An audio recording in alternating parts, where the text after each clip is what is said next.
So the price of DDR5 RAM right now is absolutely crazy. Now, here are just a couple of solutions for us game developers.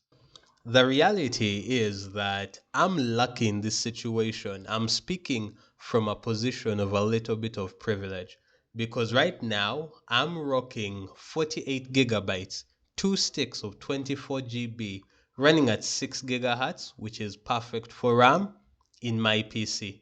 I had a plan that hey, I'll get two sticks now and then two sticks later, but I came back to check on RAM prices, and what initially cost me just a bit around $200 for my two sticks of 24 gigabytes is now going for, we're talking $500 minimum. Okay, absolute minimum $500 for 48 gigabytes of RAM, which is kind of crazy. It's kind of crazy, but there's a bit of unique opportunity. I think first things first, the first solution is look, RAM prices are high. If you can afford to buy them at these prices and you need the RAM, go for it. But if you really feel that this is being absurd, then just hold and don't buy.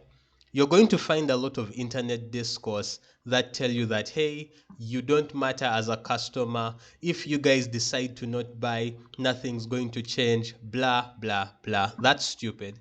Listen, companies were never your friends. The reason why they made the RAM is because they were making money on the RAM. No matter what, companies make things to make profit.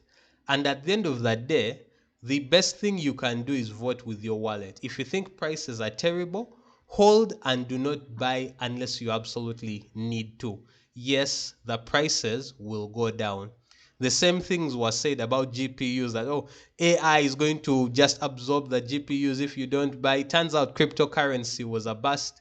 And in reality, long term, AI isn't going to be profitable for everyone. So at the end of the day, GPU prices were going down. They have gone down, and RAM prices will also go down. So if you can hold, just hold. Next, it's also a unique opportunity to realize that most of your consumers and customers now moving forward are going to have less RAM on average than they would maybe 5 to 6 years ago. That means it's time to optimize. So, for your game development, make sure you do not ask your customers, your players, the people who will actually buy your game, to have crazy amounts of RAM. Optimize, optimize, optimize. If a texture looks good at 100 megabytes, but you can drop it down to 50 and it retains the quality, just do that. I think optimizing your game is going to be a big deal. Either way, it is the priority, heck, maybe even the responsibility of us as game developers to think about the real life situation that our customers are going through and making sure we create games that fit within the reality of the world they live in. So that's what we have to do heading into 2026. I'm looking forward to when things stabilize, but for now, I'm going to hold.